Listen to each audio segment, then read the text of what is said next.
2014-2019 మధ్య జిల్లాలో మంత్రిగా చక్రం తిప్పిన గంటా శ్రీనివాసరావు ఇప్పుడు నియోజకవర్గ కార్యకలాపాల్లోనే నిమగ్నమైపోయారు.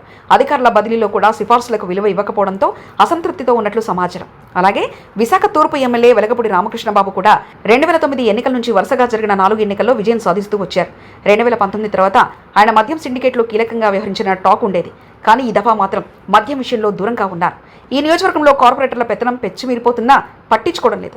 అలాగే గాజువాక ఎమ్మెల్యే పల్లా శ్రీనివాసరావుకు రాష్ట్ర అధ్యక్ష పదవి ఇచ్చినప్పటికీ స్వతంత్ర నిర్ణయాలు తీసుకునే అధికారం లేదన్నది బహిరంగ రహస్యమే. పేరుకైన అధ్యక్షుడైనప్పటికీ కనీసం విశాఖ జిల్లాలో కూడా ఆ స్థాయిలో ప్రాధాన్యత దక్కడం లేదని పార్టీ వర్గాల్లోనే టాక్ వినిపిస్తుంది. విశాఖ పశ్చిమ నియోజకవర్గం ఎమ్మెల్యే గణబాబు విషయంలో కూడా అందరి మాదిరిగానే ఉండడంతో ఆయన కూడా ఆ ప్రాంతానికే పరిమితమై పనిచేస్తున్నారు. పార్టీలో గ్రూప్ రాజకీయాలతో ప్రజాప్రతినిధులు సిగపట్టు పట్టుకున్నారు. అధికారంలోకి ఏడాది దాటినా తగిన ప్రాధాన్యత దక్కడం లేదని రగిలిపోతున్నారు. మరోవైపు విశాఖ ఎంపీ భరత్ వ్యవహార శైలి పలువురు ఎమ్మెల్యేలకు మింగుడు పడడం లేదు. సీనియర్లను సైతం పక్కన పెట్టి వారికి ఎటువంటి సమాచారం ఇవ్వకుండా జిల్లాపై పెత్తనం చెలాయించే ప్రయత్నం చేస్తున్నాడనేది ఎమ్మెల్యేలు లోలోపల రగిలిపోతున్నారు. ఎంపీ భరత్ తీరుపై పల్లా శ్రీనివాసరావు, గంటా శ్రీనివాసరావు, గణబాబు అసంతృప్తితో ఉన్నట్లు పార్టీ శ్రేణుల్లో చర్చ జరుగుతుంది. ఎంపీ ఎమ్మెల్యేలు ఇలా ఉంటే తాజాగా స్థాయి సంఘం ఎన్నికల తర్వాత మేయర్ కార్పొరేటర్ల మధ్య చిచ్చు రాజుకుంది.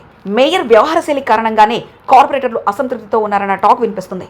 ఫలితంగా స్టాండింగ్ కమిటీ ఎన్నికల్లో జనసేన నుంచే కాకుండా టీడీపీ నుంచి కూడా పలువురు కార్పొరేటర్లు వైసీపీ అభ్యర్థికి ఓట్లు వేసినట్లు తెలుస్తుంది. ఫలితంగానే స్థాయి సంఘంలో స్థానాన్ని కోల్పోవలసి వచ్చిందని కార్పొరేటర్లు మేయర్పై నెపం నెట్టిస్తున్నారు. ఇలా ఎంపీ నుంచి కార్పొరేటర్ వరకు అసంతృప్తి పెరిగిపోతుండటంతో వీరి మధ్య పార్టీ శ్రేణులు నలిగిపోతున్నారు. ఎవరి కార్యక్రమాలకు హాజరు కావాలో తెలియక తలలు పట్టుకున్నారు. క్రమశిక్షణకు మారుపేరుగా ఉండే టీడీపీలో ఈ అంతర్గత విభేదాలు ప్రత్యర్థి పార్టీకి వరంగా మారే అవకాశం ఉందని పార్టీ క్యాడర్ ఆందోళన చెందుతుంది.